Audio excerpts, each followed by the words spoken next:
2026년 우리가 살아가고 있죠. 2026년도 어떻게 보면 우리가 또 긴 여정을 또 가는 거라고 볼 수가 있겠는데, 여러분, 사람들은요 인생을 길에 비유합니다.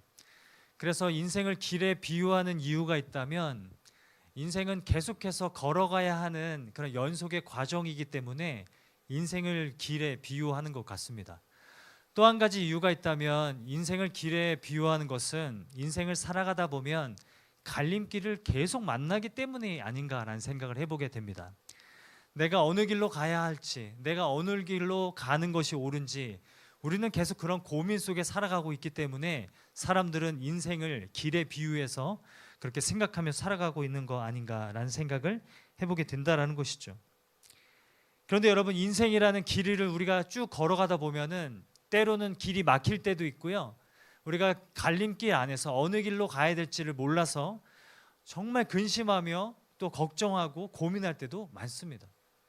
여러분, 내가 어느 지역으로 이사를 가야 될지, 또 어떤 회사로 이직을 해야 될지, 어떤 누구와 또 결혼을 해야 될지, 뭐 이런 모든 다양한 결정 속에, 선택 속에 우리는 과연 어느 길이 하나님의 뜻일까 계속 물으면서 갈 때가 많다라는 것이죠.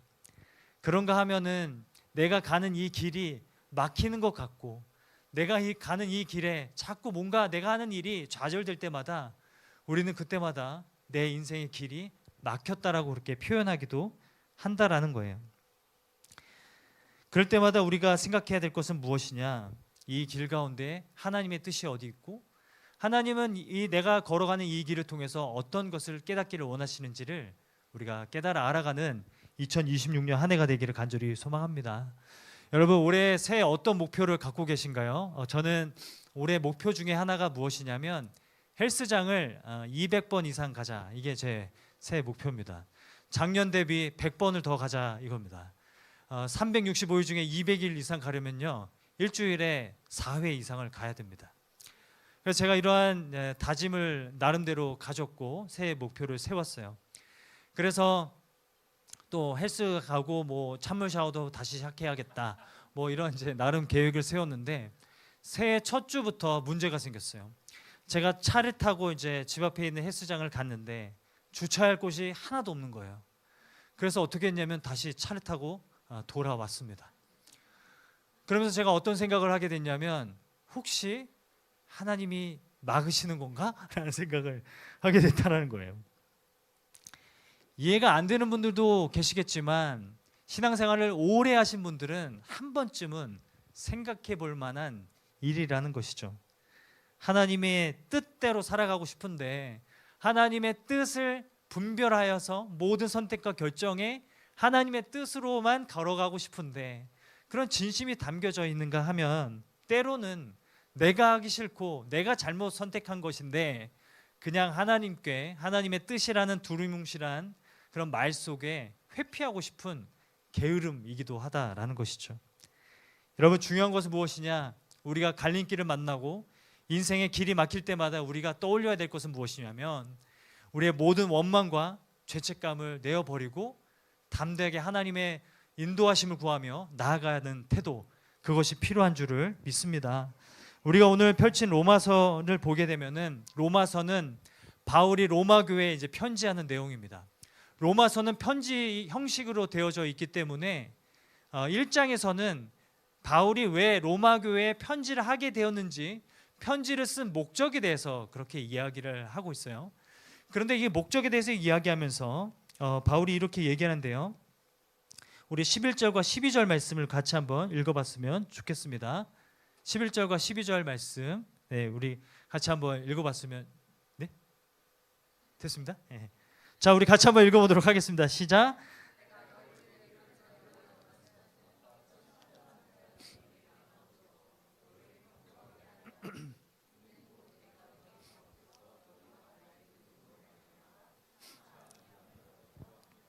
바울이 로마서를 쓴 목적에 대해서 이야기하고 있는데요, 그것은 무엇이냐면, 바울이 로마에 가서 로마에 있는 믿는 그리스도인들을 도와주고 싶어서라고 이야기합니다. 자신이 가진 은사가 있고요, 자신이 가진 재능이 있고 달란트가 있는데 그것들을 나누어 주어서 그곳에 예수 그리스도를 믿는 사람들을 격려하고 그 안에서 위로를 얻고 그래서 교회를 더 견고하게 세워주는 것, 이것이 바울이 로마에 가려는 목적이고 그래서 바울이 로마서를 쓰고 있다라는 그 목적을 설명하고 있다라는 거죠. 여러분, 로마 교회는 지금 당시 굉장히 어려웠습니다. 외부적으로는요, 네로 황제가 그리스도인들을 핍박하기 시작했고요, 내부적으로는 유대인 그리스도인과 이방인 그리스도인으로 나뉘어서 서로 분열되고 다투고 싸우는 일들이 계속 일어나고 있었어요. 그래서 바울은 로마에 어떻게든 가려고 했던 겁니다. 가서 그들을 도와주고 교회를 견고히 세워주고 그들에게 위로를 전하기 위해서 로마로 가려고 한다라고 지금 기록하고 있다는 것이죠. 그런데는 문제가 뭐냐면 13절, 이어진 13절을 보면 이렇게 얘기합니다. 우리 13절 말씀 같이 한번 읽어보도록 하겠습니다. 시작. 형제들아, 내가 여러 번 너희에게 가고자 한 것을 너희가 모르기를 원하지 아니하노니 이는 너희 중에서도 다른 이방인 중에서와 같이 열매를 맺게 하미로되 지금까지 길이 막혔도다. 길이 막혔다라고 이야기합니다. 이 막혔도다라고 번역되어진 단어가 헬라어로 아콜리센이라는 단어인데요, 이거는 거절되다, 방해를 받다 이런 뜻입니다. 여러분, 이상하지 않나요? 바울은 지금 로마에 여행 가는 게 아니거든요. 로마에 놀러 가는 게 아니거든요. 지금 어떤 목적을 가지고 가려고 합니까? 그들을 세워주고 그들을 위로하고 다른 사람들을 살리고 그들을 도와주며 교회를 견고히 세워주기 위해서 가려고 하는데 방해를 받았다라고 이야기해요. 거절을 받았대요. 자신의 뜻이 거절되고 로마로 가려고 하는 그 계획이 다 방해를 받았다라고 이야기하는 거죠. 여러분, 이상하지 않나요? 하나님의 뜻이라면서요. 이게 하나님의 뜻일 텐데 왜 방해를 받는 걸까요? 왜 거절당하는 걸까요? 우리가 신앙생활을 하면서 한 번쯤은 생각해 볼 수 있을 만한 주제라는 것이죠. 여러분, 우리가 길이 막힐 때마다 우리가 한 번쯤은 떠올려 보는 것이 무엇이냐? 하나님이 혹시 막으시는 게 아닐까라는 생각을 하게 됩니다. 제가 지금은 또 한참 전 일이라고 할 수가 있겠는데 오래전에 이제 대학 부서를 맡을 때는 이런 종류의 상담을 굉장히 많이 들어줬습니다. 여러분, 청년들, 이제 대학생들을 이제 케어하면서 수련회를 갈 때가 있으면 항상 수련회 출발하는 아침에는 뭔가 감이 와요. 얘네들 연락 안 받을 것 같다. 얘네들 아직까지 자고 있을 것 같다라는 감이 와요. 그래서 몇 명한테 전화를 하면 전화 안 받아요. 그래서 계속 전화하면 전화를 받아요. 누구누구야, 오늘 수련회 신청했지? 수련회비도 냈잖아. 출발했니? 라고 물어보면은 뭐라고 얘기하냐면 전화기 너머로 들리는 목소리가 아, 목사님, 근데 제가 수련회를 가는 게 맞을까요? 라고 이야기하는 거예요. 그러면 또 제가 부드럽게 말하죠. 왜? 무슨 일 있니? 라고 얘기하면 한 번은 이런 적이 있었어요. 한 형제가 이러는 거예요. 아, 목사님, 제가 아침에 일어나서 양치를 하는데 양치하는 컵을 깨뜨렸어요. 하나님이 막으시는 게 아닐까요? 라고 그렇게 얘기하는 거예요. 이때는 여러분 조심스럽게 대답을 해줘야 됩니다. 그래서 저는 최대한 조심스럽게 대답을 해줬어요. 누구누구야? 그렇구나. 참 이상하다. 컵은 너가 깬 것 같은데 하나님이 왜 그걸 막으시는 걸까 잘 모르겠다. 요즘에 너가 더 마음이 분주하구나. 마음에 정신이 없구나. 수련회 가야 될 이유가 더 분명해지는 것 같다. 내가 양치컵 사줄 테니까 빨리 와라. 그렇게 해서 여러 명을 수련회 데려간 적이 있어요. 여러분, 우습게 들릴 수도 있겠지만 여러분, 양치컵을 깨뜨린 이 정도의 일이 아니라 우리의 인생에 더 큰 일이 일어났을 때는 이런 고민이 더 깊어집니다.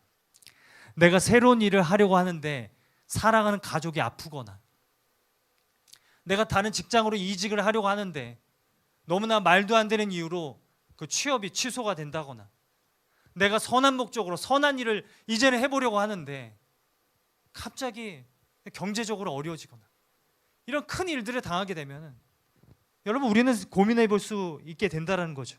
이거 하나님이 막으시는 게 아닐까? 하나님이 막고 계시는 거 아닐까? 하나님이 가지 말라고 하시는 거 아닐까?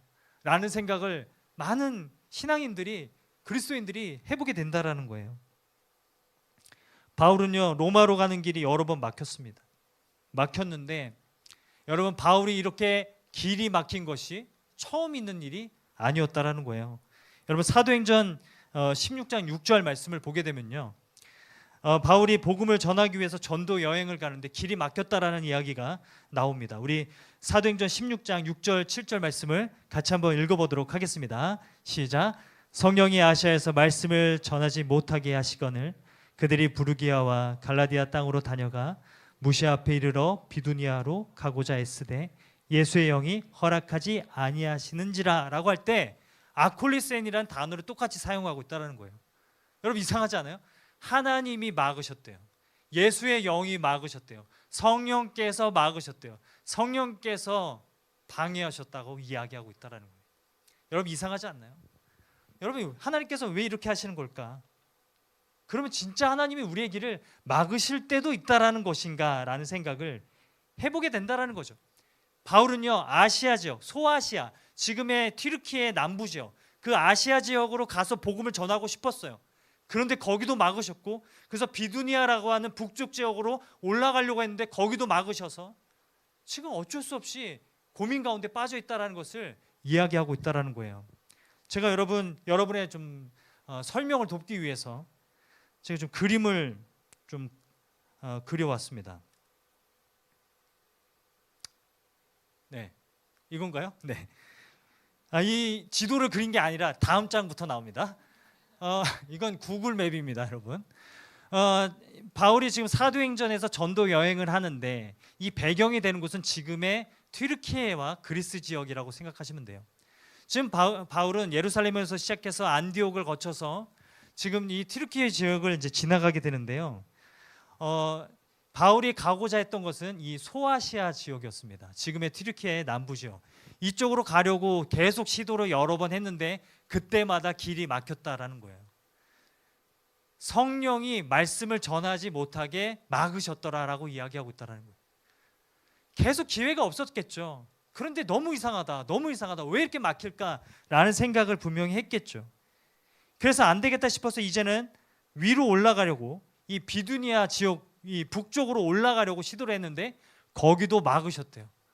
그래서 밑으로 내려가는 것도 막으시고 위로 올라가는 것도 막으셨다라고 그렇게 고백하고 있다라는 거죠. 그래서 여러분 바울이 결국 어떻게 합니까? 환상을 보게 되죠.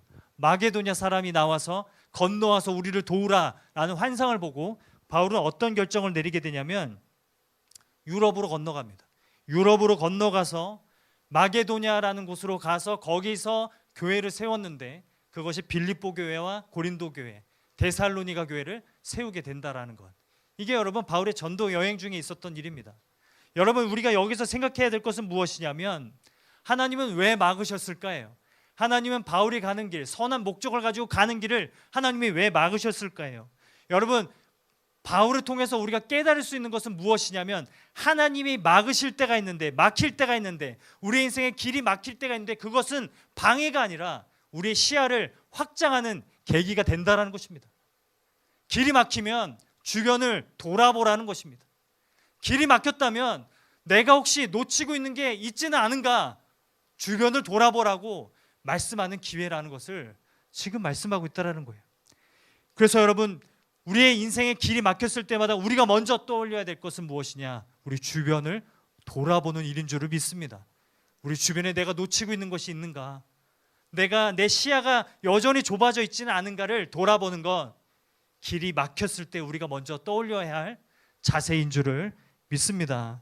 실패가 아니라 주변을 돌아보는 시간으로 생각하며 나아가야 한다는 것이죠. 제가 이번 한 주에 또 열심히 책을 읽었습니다, 여러분. 제가 이렇게 책을 읽는 이유는요, 요즘에 나오는 책들을 보면 사람들이 대부분 이렇게 생각을 하는구나, 시대의 흐름이 이렇게 흘러가고 있구나라는 것을 알 수 있기 때문에 열심히 부지런히 여러분 책을 읽고 여러분께 소개를 해드리고 있습니다. 이번 한 주에 읽었던 책이 뭐냐면 실패를 통과하는 일이라는 책인데요, 박소령이라는 그 여성이 이 창업을 해요.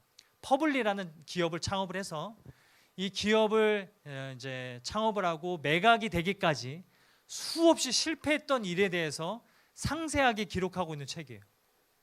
여러분 이 퍼블리라는 앱을 아세요? 직장인들을 위한 자기 개발 컨텐츠 앱이거든요. 그 앱을 이제 개발해서 이제 그렇게 사업을 하는데 그가 10번의 실패를 거듭했대요. 그런데 이렇게 이 책에 이런 문장이 나옵니다. 뭐라고 얘기하냐면 누구나 실패를 한다는 거죠. 어차피 실패를 하게 된다는 거죠. 실패를 마주했을 때 패배감, 패배감이라는 감정을 밀어넣으면 뭐가 남느냐? 실패라는 잔해 속에 반짝이는 보석들이 있다라는 거예요. 그걸 깨달아가는 게 그게 지혜라고 얘기해주고 있다라는 거예요. 우리가 실패하면 이 패배감이 너무 크다 보니 아무것도 보이지 않는 것처럼 보이지만 패배감을 잠시 밀어놓고 보면 그 속에 실패라는 잔해 속에는 보석들이 많다라는 것입니다. 책에서 저자가 이렇게 얘기합니다. 우리가 실패를 통해서 내가 누군지를 더 깨닫게 되고 내가 더 겸손해지고 실패를 통해서 내 인생에 일보다 더 중요한 것들이 많다는 것을 깨닫게 된다면 과연 그 실패를 실패라고 부를 수 있겠는가? 오히려 실패를 통해서 그 속에 숨겨진 보화들을 발견해내는 것이 그것이 인생을 살아가는 지혜다라고 그렇게 얘기하고 있다라는 거예요. 우리 신앙에 여러분 접목시켜보면 이렇습니다. 길이 막히고 거절당하고 방황하고 그럴 때마다 우리가 기억해야 될 사실은 막히는 길은 주변을 돌아보는 시간이라는 거. 막히는 길은 내가 이 길을 가야 된다는 것에 대한 진심을 확인하는 시간이라는 거. 막히는 길은 그럼에도 내가 가야 된다라는 부르심과 사명의 이유를 다시 한번 확인하는 시간이라는 것. 저와 여러분의 막혀져 있는 모든 길과 막혀져 있는 모든 인생의 여정 속에서 하나님이 나를 여전히 부르고 계시다라는 부르심과 사명이 다시 회복되는 그 은혜가 저와 여러분에게 넘치기를 간절히 축복합니다. 근데 여러분 여기서 중요한 게 있어요. 너무 중요한 게 있어요. 그게 뭐냐면 사도행전 16장 10절 말씀인데요. 바울이 이렇게 고백합니다. 우리 같이 한번 말씀을 읽어보도록 하겠습니다. 네, 같이 한번 말씀을 읽어보도록 하겠습니다. 네? 다시 돌아가요? 네. 네. 여러분 양해 부탁드립니다, 여러분. 네. 자, 같이 말씀 읽겠습니다. 시작. 바울이 그 환상을 보았을 때 우리가 곧 마게도냐로 떠나기를 힘쓰니 이는 하나님이 저 사람들에게 복음을 전하라고 우리를 부르신 줄로 인정함이로라 라고 이야기합니다. 여러분 중요한 것은 무엇이냐면 지금 바울은요 지금 결국은 인정하게 되었다고 하는데 이 인정하게 되더라는 이 단어가 헬라어로 신비바조라는 단어예요. 근데 이게 무엇이냐? 확신을 얻었다라는 뜻입니다. 내가 결국은 확신을 얻었다. 내가 고민하고 고민해서 드디어 확신을 얻게 되었는데 그것이 무엇이냐? 하나님이 건너가서 저 사람들 도우라는 그 부르심으로 확신을 얻었다라고 이야기하고 있다라는 것이죠. 여러분 이것이 막히는 길 속에서 얻게 되어지는 힘이라는 거예요. 내가 이 길을 가야 된다라는 확신을 다시 한번 생각해 보게 되는 것이죠. 여러분 오늘날 수많은 사람들이 막혀진 길 속에서 인생의 길을 막혀졌을 때 낙심하는 이유가 있다면 단순히 길이 막혀서가 아니라 내가 이 길을 가야 되는 확신을 잃어버렸기 때문에 그렇습니다. 그래도 내가 가야 되나 확신이 서지 않기 때문에 사람들이 힘들어하고 괴로워하고 있다는 거예요. 오늘날 우리가 길이 많고 선택지가 많은 이 시대 속에서 우리가 잃어가고 있는 것이 있다면 하나님이 꼭 가라고 하셨다라는 이 길이 맞다라고 하는 그 확신을 잃어버리고 있다는 거예요. 길이 막히는 게 문제가 아니라 확신이 없는 게 문제고 이렇다 할 확신을 얻지 못하고 살아가고 있기 때문에 더 큰 어려움이 우리 인생 가운데 있다라는 것이죠. 여러분 헤르만 바빙크라는 신학자가 쓴 책이 있는데요. 네? 맞나요? 맞아요? 네. 헤르만 바빙크라는 신학자가 쓴 책이 있는데요. 믿음의 확신이라는 책에서 이렇게 얘기해요. 여러분 같이 한번 이 글을 한번 읽어볼까요? 같이 한번 읽어보겠습니다. 시작. 인간에게 있어서 가장 깊은 갈망은 확신에 대한 갈망이다. 이 확신은 어떤 감정들보다 강력해서 확신이 생기면 두려움을 이기고 슬픔을 이기고 무리를 걷게 한다. 여러분 사람들의 가장 큰 갈망이 뭐라고요? 확신이란 감정을 얻고 싶어 하는 거예요. 생각해 보세요. 여러분 우리가 확신이라는 감정을 얻고 싶어요. 결혼을 앞두고도요. 이 사람이 맞다라는 확신이란 감정을 얻고 싶어요. 어떤 직장에 취업을 두고도 이 직장이 맞다라는 감정의 확신을 얻고 싶어요. 그런데 감정의 확신을 얻지 못하니까 괴로워한다라는 거예요. 그런데 만일 확신이라는 감정이 우리 안에 찾아오게 되면 그 감정은 다른 모든 감정들보다 더 강해서 두려움을 이기고 불안함을 이기고 슬픔을 이기고 무리를 걷게 해준다라고 그렇게 말하고 있다는 것이죠. 여러분, 우리가 회복되어야 할 것이 있다면 이 확신의 감정입니다. 이 확신의 감정을 얻고 살아가는 사람들, 하나님이 나와 동행하시고 이 길이 맞고 이 길이 옳은 길이라는 그런 확신을 가지고 살아가는 사람들은 어떤 두려움이 와도 그것을 이겨내고 갈 수 있는 힘이 주어진다는 것입니다. 아무리 고난이 오고 좌절이 있다 해도 그 길을 넘고 넘어서서 돌파해내는 힘을 얻게 된다라고 이야기하고 있다는 것이죠. 그래서 바울이 이렇게 이야기합니다. 고린도후서 11장에서 이렇게 이야기합니다. 3번 태장을 맞고, 한 번 돌로 맞고, 3번 배가 파손되고 많은 죽음의 위협을 거쳤음에도 불구하고 나는 오히려 막힐 때마다 이 길을 내가 가야 된다라는 확신이 내 안에 더 차올랐다라고 고백하고 있다는 거예요. 저와 여러분의 삶에 인생의 길이 막힐 때마다 하나님께서 우리 마음 가운데 이 확신을 더해 주셔서 이 길이 맞고 내가 이 길 가는 가운데 하나님이 함께 하신다는 확신의 감정으로 말미암아서 살아가는, 담대하게 걸어가는 저와 여러분 모두가 되기를 간절히 축복합니다. 저와 여러분이 걸어갈 2026년 긴 길 위에서 하나님이 함께 하신다는 부르심과 확신으로 묵묵히 걸어가는 은혜가 저와 여러분에게 넘치기를 간절히 축복합니다. 여러분, 최근에 출간된 책 중에 성공하는 가족의 저녁 식탁이라는 책이 있어요. 이 책은요, 수전 도미너스라는 그 사람이 쓴 책인데 퓰리처상을 이제 받은 사람이에요. 근데 이제 성공하는 사람들의 가정을 6개 가정을 이제 관찰했어요. 그렇게 관찰을 했는데 다들 가정의 고유의 문화가 있다라는 거예요. 근데 책에서 소개하는 한 가정의 저녁 식탁 문화가 있는데요, 굉장히 독특했어요. 뭐냐면 저녁 식사 자리에 아이들에게 이야기할 거리를 한 가지씩 생각해서 가지고 오게 했다고 해요. 그래서 저녁 식사를 하면서 부모와 아이들이 가져온 그 이야기거리를 가지고 같이 토론을 하는 그런 시간을 가졌었다고 이야기하는 거예요. 제가 책을 읽으면서 계속 한숨이 나오는 거예요. 저희 가족의 저녁 식탁 문화와 너무 비교가 돼서 저희는 무슨 토론장이 아니라 오히려 청문회장에 가깝고 법정에 가깝고, 그렇게 먹지 마, 뭐 조용히 해, 그냥 뺏어 먹지 마, 막 이런 얘기들만 들리는데 너무 차이가 난다라는 생각을 많이 했어요. 그리고 막 이제 한 명의 아이가 계속해서 뭐 중국 역사가 어떻고 인간이 왜 화성에 갈 수가 없고 뭐 이런 얘기를 하고, 우리는 그 얘기를 들으면서 그래 토론은 아니고 그냥 그래 알았으니까 이제 밥 먹어, 뭐 이런 가족 문화, 식탁 문화인데 너무 다르다라는 생각을 좀 하게 됐어요. 그런데 이 책에서 이런 얘기를 합니다. 성공하는 가족의 어떤 공통점이 하나가 있는데 그것이 무엇이냐면 자녀가 넘어질 권리를 빼앗지 않는다. 부모가 자녀가 실패할 권리를 빼앗지 않는다는 말이었어요. 이게 무엇이냐면 부모가 자녀들이 마음껏 실패하고 마음껏 방황하고 마음껏 길을 잃을 수 있도록 배려해주고 격려해주는 가정에서 성공하는 아이들이 자라난다, 이런 얘기를 했어요.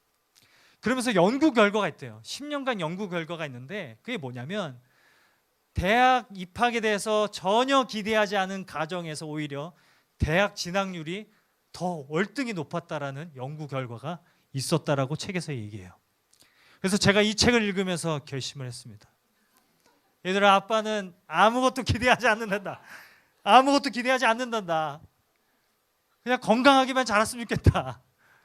그런 기대가 막 계속 샘솟아 오르더라고요. 제가 이 책을 읽으면서 그런 생각했습니다. 하나님 아버지의 마음을 좀 생각해 보게 됐어요. 하나님은 우리를 향해서 어떤 마음을 갖고 계실까? 우리가 막다른 길에 있을 때, 우리가 갈림길에서 고민하고 있을 때, 우리가 길을 잃어서 힘들어하고 좌절하고 있을 때, 하나님은 우리가 그 실패 속에, 잔해 속에 보화와 보석을 발견하기를 원하고 계시다라는 것입니다.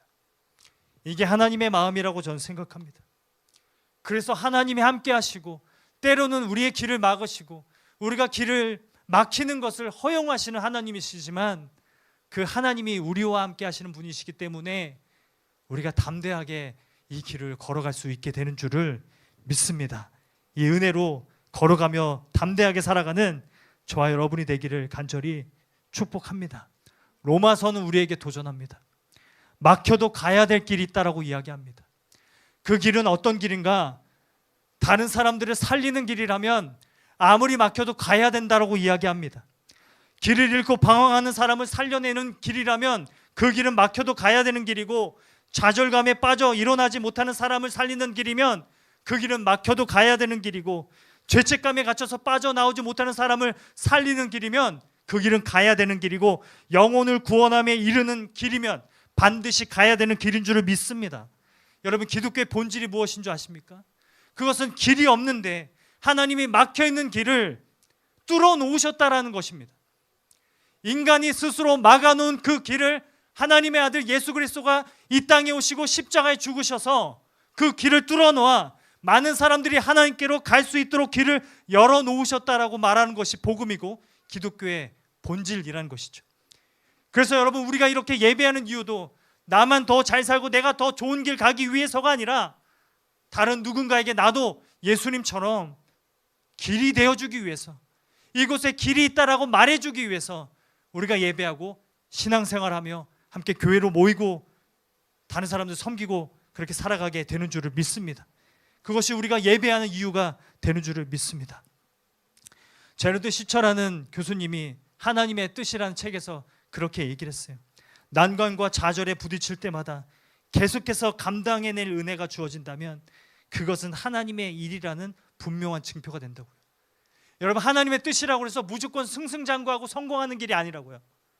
하나님의 뜻은 어디 있냐면 난관과 좌절에 부딪힐 때마다 계속해서 감당할 은혜를 부어주시는 길이라면, 그 은혜를 우리의 삶에 회복시켜 주시는 길이라면 그것이야말로 하나님의 길이고 하나님의 뜻이라는 가장 중요한 증표가 된다라는 것입니다.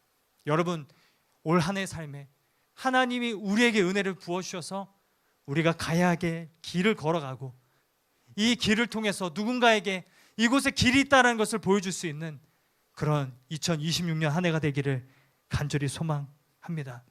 여러분은 어떤 두려움이 있으신가요? 올 한 해를 살아가면서 여러분의 삶에 어떤 막막함이 있으신가요? 내 길에 방향을 잃어버렸다고 생각하시는 분 계십니까? 내가 지금 길이 막혀 있는데 내가 어떻게 해야 할지를 모르겠다라고 생각하시는 분이 계십니까? 내가 정말 길을 잃어버린 지 너무 오래됐다라고 생각하시는 분이 계십니까? 중요한 것은 무엇이냐면 막혀도 가야 되는 길이 있다는 것입니다. 누군가를 살려내고 누군가를 회복시킬 수 있는 길이라면 우리가 하나님의 도움을 구하고 하나님의 은혜를 구하면서 그 길을 묵묵히 걸어가야 한다는 것입니다. 그 부르심의 확신이 우리 안에 회복되기를 위해 기도하며, 그래서 서로를 위해 붙잡아주고 그렇게 담대하게 2026년의 길을 함께 걸어가는 브릿지 공동체가 되기를 간절히 축복합니다. 저와 여러분의 삶 가운데 하나님이 지금도 동행하십니다. 지금도 함께하고 계십니다. 어떤 실패와 길 잃음을 두려워할 것이 아니라 더욱더 담대하게 하나님 주신 은혜 안에서 내 주변을 돌아보면서, 막힐 때는 뒤를 돌아보고 막힐 때는 주변을 돌아보며 내가 해야 될, 내가 놓치고 있는 일이 있진 않은가 살피며 살아가는 저와 여러분의 삶이 되기를 간절히 축복합니다. 여러분, 말씀을 맺도록 하겠습니다. 제가 오래전에 히딩크 감독님이 이제 내한을 하셨을 때 인터뷰한 기사를 제가 읽은 적이 있습니다. 그게 뭐냐면 2002년 이제 한일 월드컵 때를 회상을 하면서 안정환 선수에 대해서 이야기를 하는 거예요. 그러면서 특별히 안정환 다루기에 대해서 그렇게 얘기를 하는 것을 들은 적이 있어요. 안정환 선수를 다루는 방법이 있대요. 그게 뭐냐면 처음부터 선발 출전을 시키는 게 아니고요, 후반전에 교체 선수로 투입시킨대요. 그런데 전반전부터 자, 이제 너가 나갈 차례가 되었으니까 열심히 몸을 풀고 있어, 이렇게 얘기를 해준대요. 그러면 안정환 선수가 계속 전반전부터 몸을 푼대요. 근데 자기가 투입돼야 될 그 시간은 계속 흘러가고 계속 기다려야 되고, 그런데 그 시간이 지나면 지날수록 안정환의 의지가 더 올라간대요. 그래서 후반전에 교체 투입시키자마자 운동장에 뛰어들어가서 그 평소보다 더 높은 능력을 발휘하게 된다라는 이야기를 제가 들은 적이 있습니다. 제가 이 인터뷰를 들으면서요, 어떤 생각을 했냐면 하나님의 마음도 비슷하지 않을까라는 생각을 했습니다. 하나님의 마음도, 우리를 향한 하나님의 마음도 그렇지 않을까라는 생각을 했습니다. 하나님은 바울을 다루시는 방법이 있었습니다. 그것은 길을 막으시고 바울이 가고자 하나 그 길을 막으시면서 바울을 다루시는 일종의 방법이 있었다고 전 확신합니다. 바울이 로마로 가지 못하고 고린도라는 지역에 묶여 있었기 때문에 가능했던 일이 뭐였냐면 로마서를 기록할 수 있게 되었다라는 것이죠. 그래서 우리가 이 로마서를 읽을 수 있게 되었다라는 것입니다. 하나님은 저와 여러분의 삶에 이러한 계획들을 가지고 우리를 다루십니다. 우리의 인생을 인도하십니다. 그래서 저와 여러분의 삶 가운데 우리가 돌파해야 하고 뚫어내야 하는 그런 길이 있다면 날마다 하나님 앞에 은혜를 구하며 살아가는 저와 여러분의 복된 한 해가 되기를 간절히 소망합니다. 길이 막히고 길을 잃어버릴 때마다 내가 잘못해서 길을 잃어버린 게 아닐까, 내가 잘못 분별해서 내가 방황하고 있는 건 아닐까, 이렇게 길이 막히게 된 건 내가 잘못하고 내가 실수해서인 거 아닐까라는 자책과 죄책감과 불안, 모든 거 내려놓고 우리의 길이 되시는 예수 그리스도를 의지하며 살아내는 저와 여러분의 삶이 되기를 간절히 축복합니다. 모든 원망을 내려놓고 모든 죄책감을 내려놓고 다시 한번 하나님이 우리를 인도하시고 우리와 함께 그 길을 걸어가실 것이라는 다짐과 그 소망을 가지고 2026년을 걸어가는 저와 여러분의 복된 삶이 되기를 간절히 축복합니다.